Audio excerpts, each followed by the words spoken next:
Have you ever wondered what goes on inside a cat's mind? Do they dream of chasing mice? Or is there something more? For Leo, a fluffy ginger cat with emerald green eyes, the world was his sunbeam-drenched living room. His days were a comfortable loop of naps, meals, and gentle head scratches from his human, Clara. He loved his routine. He loved Clara. Then one day, the world turned upside down. It started with a new carrier, a long car ride, and the strange smells of a new house. Clara's family was moving. Leo, confused and scared by the unfamiliar territory, saw an open door as his only escape. He darted out a flash of orange against the green of a new, strange lawn. He didn't know where he was going, only that this wasn't home. He ran until his paws ached, until the new house was a distant memory, and the familiar scent of his old life was completely gone. When the sun rose, Leo found himself in a world he didn't recognize. Towering trees replaced familiar fences, and the chirping of strange birds replaced the gentle hum of his refrigerator. Panic set in, a cold knot in his stomach. But beneath the fear, a deeper instinct stirred the unwavering memory of Clara, of the soft blanket on the couch, of home. He had to get back. He didn't know how, but he knew he had to try. He picked a direction, guided by a faint, almost imaginary whisper of familiarity on the wind. His first days were a harsh lesson in survival. Hunger gnawed at him, a feeling he'd only known as a mild inconvenience before his scheduled meal times. Now, it was a constant, sharp pain. He learned to hunt, his pampered instincts sharpened by necessity. A clumsy pounce on a beetle, a lucky snatch of a field mousebri, small victory was a lifeline. He drank from muddy puddles, and learned the difference between the rustle of a friendly squirrel and the predatory silence of a neighborhood dog. He encountered other cats, territorial and wary. One grizzled tomcat with a torn ear hissed at him from atop a fence, a clear warning to keep moving. Leo didn't want to fight. He just wanted to pass through. He learned to be invisible, to stick to the shadows, to move like a ghost through backyards and alleyways. Every human he saw made his heart leap. Was it Clara? Bad Hutstein? It was a stranger. Their face a mask of indifference, or, worse, annoyance. He was just another stray. Weeks turned into a month. Leo's once fluffy coat was now matted and thin. He was leaner, tougher, a shadow of the comfortable house cat he used to be. He crossed busy roads, his heart pounding with each passing car, a roaring metal beast. He navigated sprawling suburbs that all looked the same, a confusing maze of identical houses. One night, a fierce thunderstorm broke. Rain lashed down, and lightning lit up the sky. Leo found shelter under a prickly bush, shivering, soaked to the bone. He curled into a tight ball, closing his eyes and picturing Clara's face, her warm hands. That image was his only comfort, the only thing that kept him from giving up a Precedon. He learned the rhythm of the world outside his window. He knew when the delivery trucks made their rounds, when kids came home from school, when the world grew quiet at night.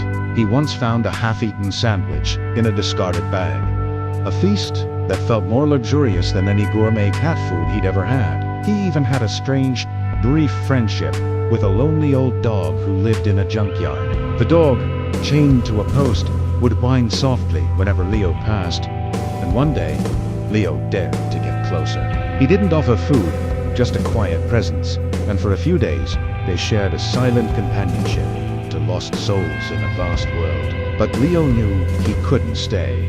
The memory of home was too strong. One afternoon, a scent stopped him in his tracks. It was faint, almost lost, but unmistakable. The sweet perfume from Clara's favorite rose bushes. His heart hammered against his ribs. He followed the scent, his pace quickening from a cautious walk to a desperate trot. He was close. He could feel it. The houses started to look familiar. There was the park where Clara once took him on a leash, an adventure he'd hated at the time, but now recalled with fondness. There was the giant oak tree with a crooked branch. He turned a corner, and there it was. His house, his home. But something was wrong. The windows were dark. The welcome mat was gone. A for sale sign was hammered into the lawn, a stark, brutal sign of change. A wave of despair washed over Leo, so powerful it almost knocked him off his paws. He was too late, Te Waragone. He sat on the cold pavement, his journey's end a bitter disappointment. He had traveled so far, endured so much, for nothing.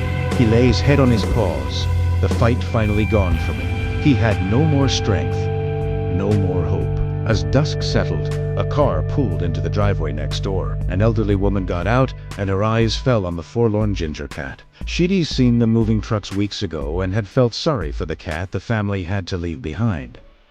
She approached slowly, cooing softly. "Here, kitty, kitty.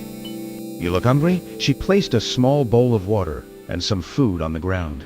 For the next few days, the kind woman, Mrs. Gable, cared for Leo.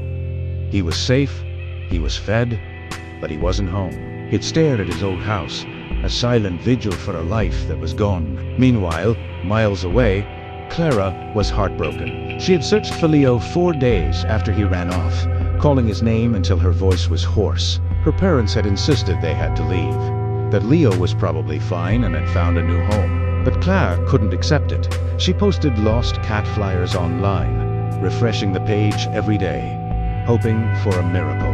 One evening, Mrs. Gable's grandson came to visit. It was a tech-savvy teenager who spent a lot of time on local community forums. "Hey, Grandma," he said, looking at Leo sleeping on the porch. "He looks just like that cat I saw in a lost and found post." The family moved from the house next door. The girl seemed really sad. His grandmother's eyes widened. She took a photo of Leo and sent it to her grandson, who immediately forwarded it to the contact number on the post. Miles away, Clara's phone buzzed. She saw the picture and screamed with joy. It was him. It was her, Leo. He was thinner, a little rough around the edges, but those emerald eyes were unmistakable. The next day, a car pulled up to the curb. The same car that had brought Leo to this nightmare. But this time when the door opened, Clara stepped out. "Leo!"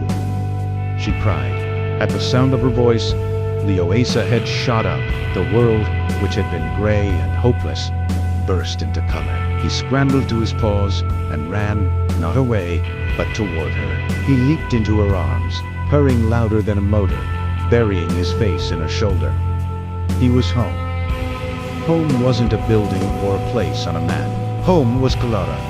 Clara held him tight, tears streaming down her face. She couldn't believe he had traveled so far, that he had never given up on finding her. He was no longer just a pampered house cat. It was a hero, a tenacious survivor who had crossed miles of unknown territory, all for her. Back in their new house, which Leo now explored with a newfound confidence, he settled into his favorite spot on the couch. As he drifted off to sleep, safe and warm in Clara's arms, he knew he would never take a simple sunbeam for granted again. He had been on the adventure of a lifetime, and he'd found his way back. Thank you so much for watching Leo's incredible story. If you were touched by his journey, please hit that like button and subscribe for more amazing tales. We'll see you in the next video.